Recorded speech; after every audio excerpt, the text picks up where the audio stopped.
ruling behaviors. For each belief, there is a corresponding rule of engagement, how you behave based off of that belief. So let's take that belief of they have to perform perfectly in order to be loved.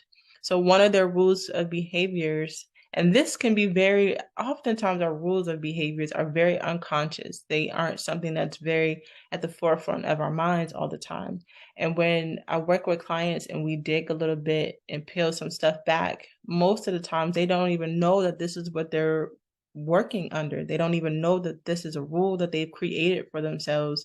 And so they're very taken aback by the fact that their rule of behavior is to don't ask for help, or make sure that they have to have every single piece of information before starting something because they don't want to look like they don't know something.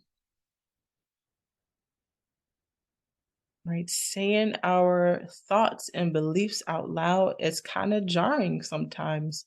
It's very eye-opening. It kind of takes us aback when we sit down and look at these distorted belief systems and rules and emotional responses that just seem like it makes total sense in our heads. And it can seem like yeah, that sounds about right. But when you say it out loud to another person and you hear it and you sit in it and you settle into it and you really look at what you're saying and believing, it kind of it can be scary.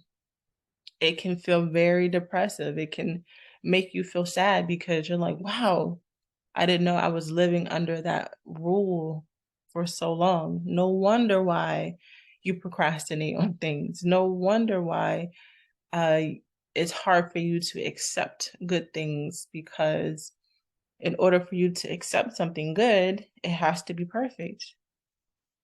But as far as I know, there's nothing there's nothing perfect. Um, it's going to be a challenge for us to live perfectly. Not to say that there's things that we cannot be perfected in, but we're going to err. There's going to be things that we won't know. There's going to be things that we will have to keep trying and working at. But the belief that you have to perform perfectly in order to be loved, that to receive love is based on the merit that you do something perfectly. Oh, that's tiring and probably most often very impossible, if not impossible. It's impossible. So take a second to let's go back to look at those core beliefs.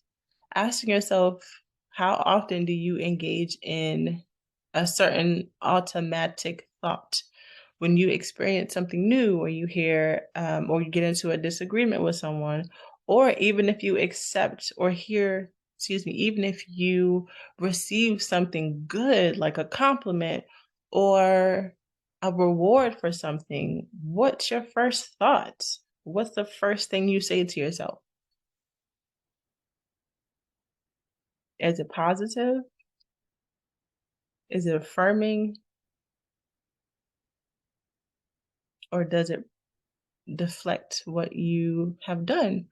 Or does it deflect your your your hard work or your beauty or just you as a being? And so really look at what you are saying and what you are believing, because that is going to influence your behaviors. So I would encourage that you take some time to do this technique, both the downward arrow technique and then also thinking about your rules of behaviors. I'm going to share with you a couple of resources at the end where I got this technique from. And if you want to look at that book for more information, you will have that information to look that up. But also encouraging you to find a trained mental health provider, specialist, or someone in the mental health field to help you with this particular matter, because there is a lot of things going on in our inner world, and sometimes we need another person with the trained eye.